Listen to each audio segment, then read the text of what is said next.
The man who gave false testimony that sent Thomas More to the executioner lived for another 32 years, died wealthy, titled, and honored, and is buried in a chapel he endowed in Essex. And More knew in the Tower that this was almost certainly how it would go. This is not a story about justice arriving late. It is not a story about hidden consequences or the long arc of history bending the right direction. It is a story about what a man does with a real wound, inflicted by a real person, in a world that has decided not to care, and what that wound does to a soul over time, if the soul lets it. You know this situation, not necessarily at this scale, but you know the specific texture of watching someone who wronged you continue to prosper. The colleague who lied and got the promotion. The leader who covered something up and was rewarded for it.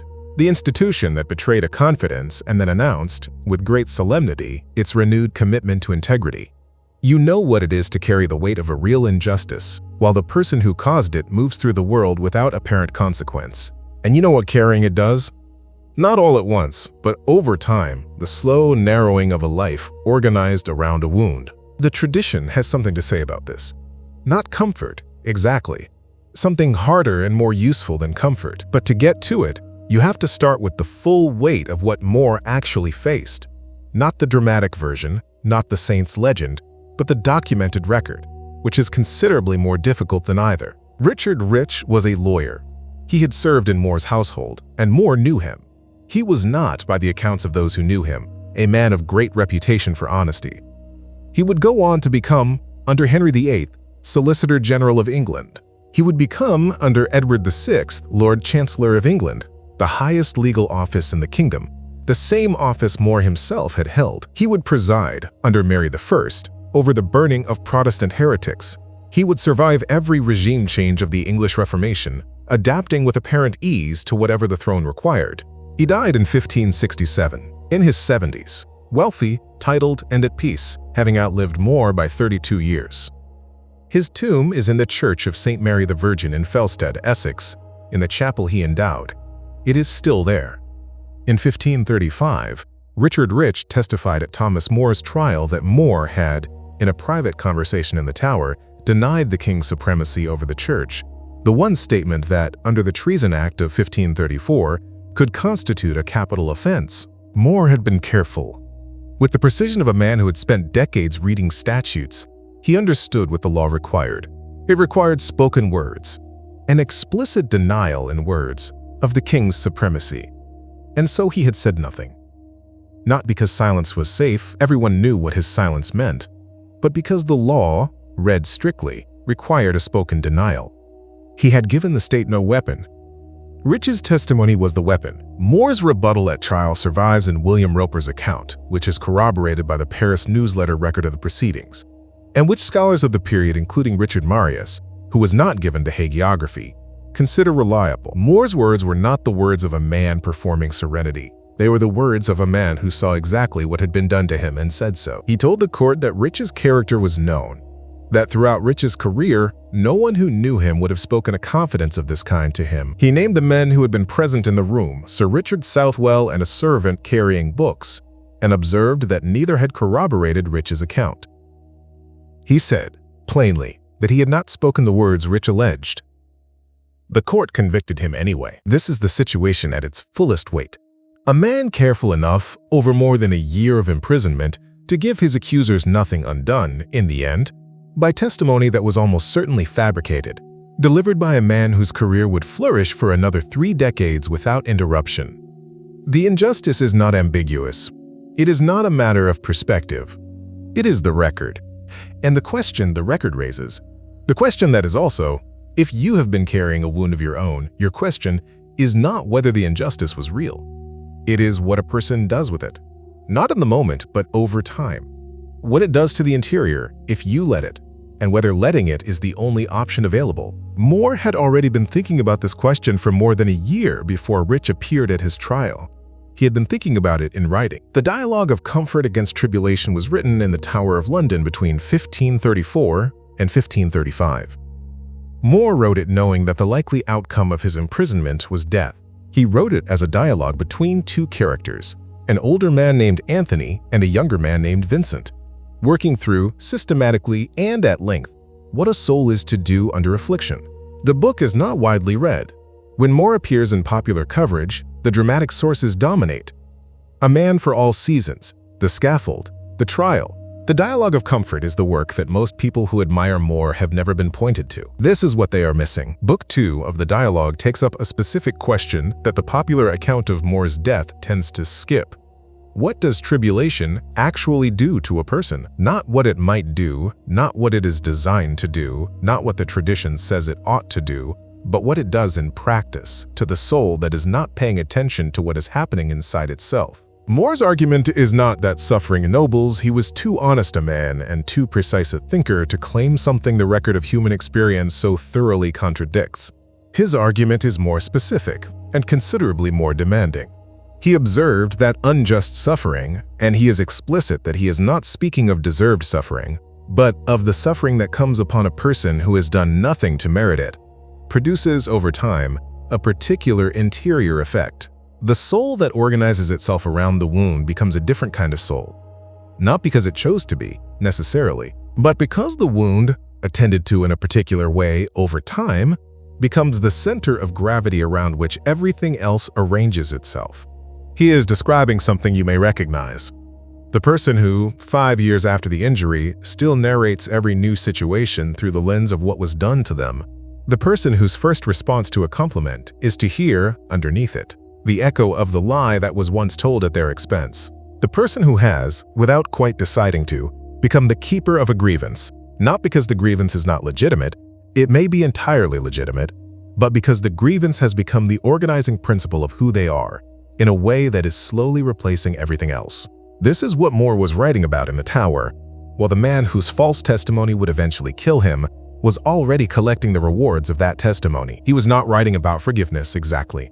The Dialogue of Comfort does not arrive at a clean resolution in which the wound is dissolved. He was writing about something harder, the distinction between what the wound is and what the soul does with it, between acknowledging the full weight of the injustice, which he does without flinching, and surrendering the interior to it, between carrying the wound and being organized around it. This distinction is, in the tradition Moore was drawing from, the difference between tribulation survived with integrity and tribulation that produces a second, slower kind of destruction. Not the destruction the enemy intended, but the one the soul cooperates in without noticing. If you have been sitting with a wound of your own, and the specifics don't matter, the structure is the same. This is probably the point at which an objection rises. Something along the lines of, "This sounds like being told to get over it. This sounds like being told that the problem is not what was done to me, but what I'm doing with it," which is, in its own way, a second injustice. The objection is worth taking seriously, because the Dialogue of Comfort does not make it. Moore was not asking the reader to minimize the wound or accept the injustice or pretend that the man who wronged them had done something defensible. He named what Rich did at his own trial. He called it what it was. The dialogue opens by acknowledging that tribulation is real, that it can be unjust, that the soul's distress in the face of it is not weakness but recognition. What the dialogue does not permit, and this is the precise and demanding thing it offers, is the next step that the wounded soul almost always takes if it is not paying attention. The step of making the wound the center. Not because the wound doesn't deserve attention, because what the wound becomes, over time when it becomes the center, is not a record of what was done to you, it becomes you. If you want to sit with the Dialogue of Comfort itself, what each section was written under, what the practice of daily reflection on mortality that Moore built into his life actually looked like in practice, and how to try something like it for 30 days, the companion guide in the description is designed for exactly that.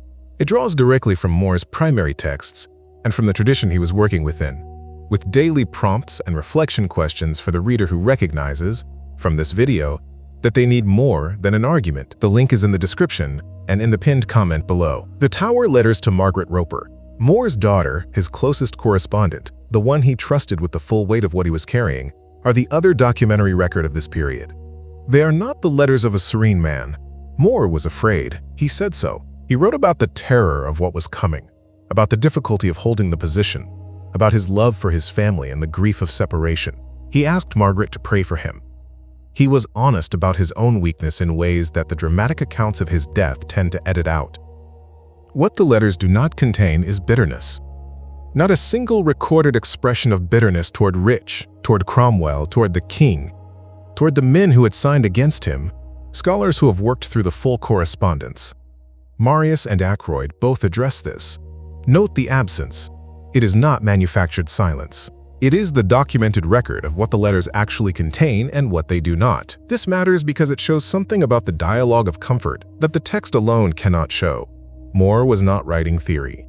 He was writing from inside the practice of something. The distinction the dialogue draws between carrying the wound and being organized around it was not a distinction he arrived at from the outside. He was living it, under conditions the reader of the letters can feel in the prose. The fear is there, the love is there, the grief is there, the wound is there. What is not there is the wound as the center of gravity around which everything else has rearranged. July the 6th, 1535. More was taken to the scaffold on Tower Hill. He was weak. The imprisonment had cost him physically in ways the record documents.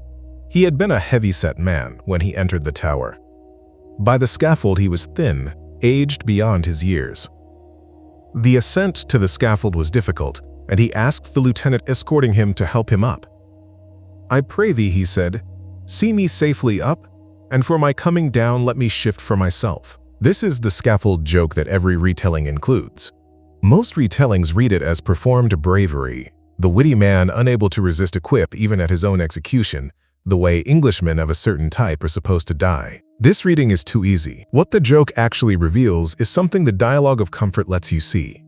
The man who made that joke was a man who had been in the tower for more than a year, who had watched, from prison, as the men who accused him were rewarded. Who knew, with the precision of a lawyer, that the testimony that convicted him was almost certainly fabricated? Who would go to the block without vindication, without resolution, without the man who perjured against him facing any consequence at all? Rich was, at this moment, collecting on the investment his testimony had made, and the man who made the joke was not performing. He was not suppressing the weight of the situation. He was not. The dialogue of comfort makes this impossible to read charitably. A man who had dissolved the injustice or arrived at a clean peace with it. He was a man who had worked out, in writing, in the tower, while the injustice was happening and its author was prospering, what the wound would do to his interior if he surrendered to it, and who had chosen, with full knowledge of the weight he was carrying, not to let it become who he was. The joke is not evidence of lightness. It is evidence of an interior the situation could not reach. His last words, recorded by Roper and corroborated in the accounts of those present, were these. He was, he said, the king's good servant, but God's first. Then he died. Richard Rich lived for another 32 years. There is no version of this story in which the account is settled in More's lifetime. There is no vindication in the record. Rich died in his bed, in a chapel he had built, surrounded by the evidence of a long and prosperous career. His memorial is still there if you want to see it. This is the hardest version of the situation the dialogue of comfort was written for. Not injustice pending resolution, but injustice that has simply become the permanent shape of the historical record. The wound is real. The man who caused it is fine. This is how it ended.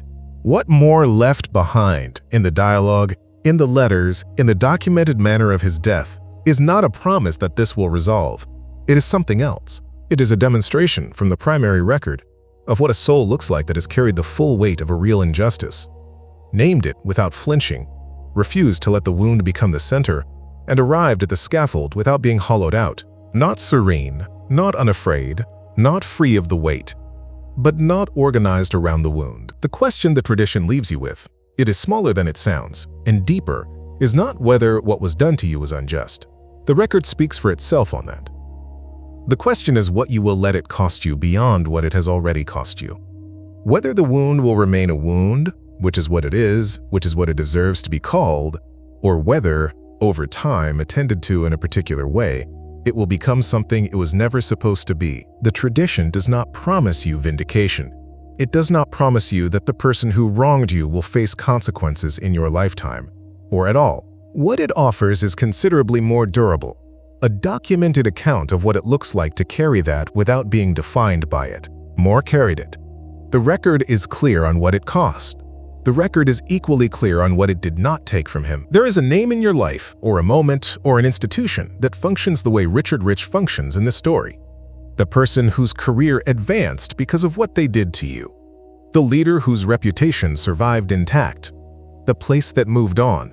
If you have spent any time in the last year still narrating your life through that name, still returning to that moment, still measuring where you are against the injury that was done, you know what Moore was writing about in The Tower. The dialogue of comfort was written for exactly that. Leave it in the comments if you want. Not as a confession, as a record that you have been carrying something real and that you know the weight of it.